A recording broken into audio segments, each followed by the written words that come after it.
what would you say that you see is the agent's biggest challenge when it comes to these leads, whether it's calling the initial contact, getting them on the phone? Is it the follow-up? Is it they have terrible automation and whatnot? Like, where do you see is if you could solve one problem? Yeah, there's plenty of problems to solve, but if you could identify one that if I solve this, it would have the biggest impact. If I could solve this for agents, it would have the biggest impact on them financially. Where would you start? I think that's a really good question, and I'm sort of torn as you were asking me that question. I'm like, I'll give you two. all right, two works. So one is in the initial conversation. You're talking to someone because they want something. They either want to see a house, they want to learn about something, they have questions they want to ask. Just getting the appointment with them. If they want to see a house, we don't need to interrogate them. We don't need to know how long they've been looking. Do they own a home? Are they qualified? Are you going to be paying cash? They want to see the house. And if you don't show it to them, they're just going to go somewhere else. Yes. And it's different now than it was before. So if someone's been in the business for a while, they might be struggling with this a little bit. But you got to understand that all of our expectations and consumer behavior has changed. And it's changed. It's just not the same. I want things fast. I want things easy. I want things without friction. I want transparency. That's all the things I want. And most consumers want the same thing. So if I want to see a house, show me the house. Now, that gives you the opportunity to then build trust and rapport. And when you have trust and rapport, now you've earned the right to start having a dialogue about how long they've been looking and what their plans are. And are they going to be selling a home? And are they going to be paying cash or financing? Have they had a chance to get with a lender yet? And then you're now in a position where you can start to become that advisor. So that's one thing. Just don't create friction. Make it easier to get in front of them. And getting in front of them is the biggest differentiator you can do. Before you go on to number two, so what I'm hearing you say is grant them access. They're calling for access. I can go to Movado, right? And I can see the pictures. I can see the price. I can probably see tax information. There's so much stuff that I can see on that one website about the property. And now I'm calling about that property. I know where the schools are. I've got everything. I've got it all on the internet. Chris, I just need you to give me access. And then you're like, well, before I give you access, how long you been looking? Are you working with any other agent? Can you afford this? Have you talked to a lender? Are you going to pay cash? Oh, you're going to pay cash. Can you send me a proof of funds? And they're like, what the hell what are we talking about here? Who are you and why should I answer any of those questions? Yeah. So give them access because that's really what they're calling for. And if you'll give them what they want first, they'll give you what you want second, which is they'll give you the information, but you got to give them what they want first, which is access to the property. Set the appointment. Love it. Love it. And so the second area that is the huge area for opportunity is the one we've been talking about, and that is follow-up. It drives me crazy when I see agents say, well, how long should you follow up? Well, how long do you plan to be in the business? Yeah. You should be following up forever. Like there's no expiration date, right? Because people's lives change. Even if they aren't going to do anything this year, next year they could get a divorce and need to sell a house and buy two homes, right? Or they're going to get married, or they're going to have a kid. Like things happen all the time. So we never stop following up. And yet most agents go, well, I tried them 6 different times. They didn't respond. They ghosted me. Please, you're not that important for them to purposely do anything to you, right? Yeah. You're not even thinking about you. They got their whole life going on. They're on a Zoom meeting, so they didn't take the call that came in, right? So that doesn't mean it's nothing about you, but making it about you. Those are the two areas: the initial call and then the follow-up. And then, if you were giving me a third one, it would be the mindset, right? Because how we think and what we think about determines our actions so much, and it determines how we interact in that first call. Like, are we looking at it? Do we have the expectations that, hey, here's an opportunity? There's going to be a buyer, a seller. It's going to happen now, or it's going to happen in the future, or it's going to be a referral source. And so that's valuable to you. You're going to treat it that way. When it comes to follow up, are you sitting there going, they're going to think I'm pushy. They're going to think I'm all salesy. They're going to think I'm bothering them. They're going to be mad. They're going to be that.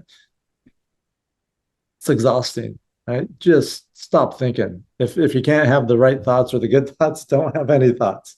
Yeah. Yeah. We'll think ourselves right out of doing business. When people say, gosh, they're going to think I'm pushy.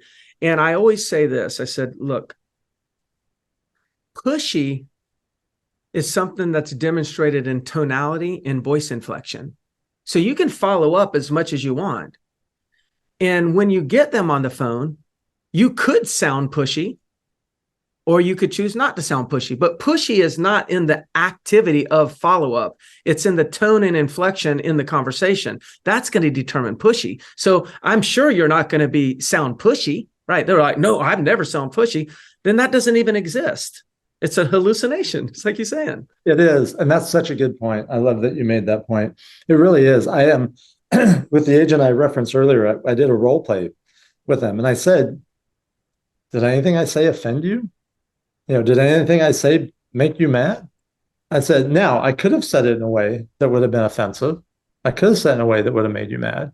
But having the conversation and saying, hey, here's why, if you want the house, here's why we need to make an offer that's going to be get the seller excited versus getting them pissed off. So yeah, 100% agree with you. It is in the tonality, it's in the words you use, it's how you use it. That determines, whether you're annoying to them or going to anger them or be perceived as pushy. But yeah, the act of doing our job, again, it's normal. Like if they interact with a salesperson,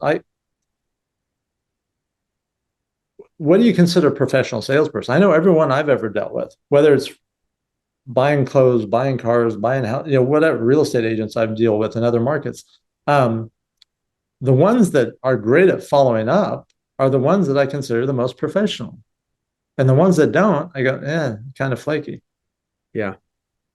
Yeah. Again, it goes back to, it's like they're judging us way different than we're perceiving they're judging us. It's like if I go into a restaurant and it takes a long time for somebody to even greet me, like I sit down at the table and it's like, I see the waiter that's supposed to be at our table just walking around and walking past me, and maybe they're busy, whatnot. But the longer it takes for them to just say, hey, I'll get some waters to you in a moment. Let me just finish up with this table. Like that little acknowledgement that they kind of acknowledge they saw me, then I'm cool.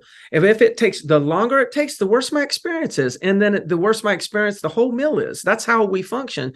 And the same thing happens with that lead. The longer it sits, the tougher it is. It's just the unlikely you're going to convert it, so it's just, we got to shift that mindset. We do. I was just going to say, we just think like the consumer, stop thinking like the agent. Yeah. Yeah. And stop making stuff up. Yeah. You can make up way more than there is there to even be thinking about. Yeah. Well, hey, man, I really appreciate the conversation. Ojo Labs, you all kicked off something, Ojo Labs Pro Plus, or is that what Pro Plus, I think? Do you still have markets available? We do. Okay. We have, in some markets, we have a waiting list. So you should get on the waiting list, teams. And it is just for teams. So we have other products for individual agents, but for teams, Pro Plus is just for top teams that cover, like a whole market. And it's a great program where they're getting a predictable amount of introductions and opportunities. They're not competing with anyone else; they're exclusive to them. So we have a lot of markets where we still have availability. So if anyone's interested, reach out to me. You can find me on any social media channel. So that's Ojo Labs Pro Plus is for teams. And then what's your product for like a solo agent? The Ojo Select Network, and then we also have one called just Ojo Pro. And again, some markets we have availability, some we don't. But happy to get you on our waiting list if we don't. Yeah. Well, if anybody's out there looking for leads, number one, I think this would be a great resource for you. And then one of the things that you can be comfortable with is part of the leadership. Chris is part of the leadership team of Ojo Labs, and you've gotten a good idea, a good taste for how he thinks. And so to me, when you're dealing with a lead company, some lead companies are just, let me just throw these leads out, and they're not really thinking through the industry. They don't have a lot of street credibility. They haven't been there on that side. So yes, they can give you a lead, but with Chris and Ojo, not only are you going to be able to get leads if you choose to work with each other, but on top of that, you kind of understand how the leadership is thinking. So that's going to influence your experience. It's just something that I would check out if y'all are needing any leads. So Chris, I sure do appreciate you, setting time with me. As always, I took some notes on my own notepad, so I try not to look down, but I'm writing, so it's going to be very messy. But I took a bunch of notes, just some things that came out. I do appreciate you. The only reason I wasn't taking notes is because I know you're recording this, and I probably no less than 5 times during this conversation, I had the thought, I can't wait to send this recording to my team. That's awesome. That's great. Well, and my team will be watching it also. And because listen, for you out there in the audience, I'm a big believer, and I think Chris is too, that you got to learn. You should always self-generate. We should always be learning the art of self-generation in the business. But this whole lead part of our industry is a huge opportunity to be able to scale and really build a massive business for yourself. But we do have to take some of the lessons that we talked about today and apply them, because there's exponential growth opportunity by getting into the lead business. But you're going to hear a lot of stories, horror stories, about how these lead companies are this or online leads are that. It's not true. There's a different story. It's just, unfortunately, that the people that are making a lot of money, they're not spending their time telling the story on social media. It's the people that are failing that are speaking and yelling and telling the most. Yep. So don't believe all that stuff. The opportunity's there. Yeah. Couldn't have said it better.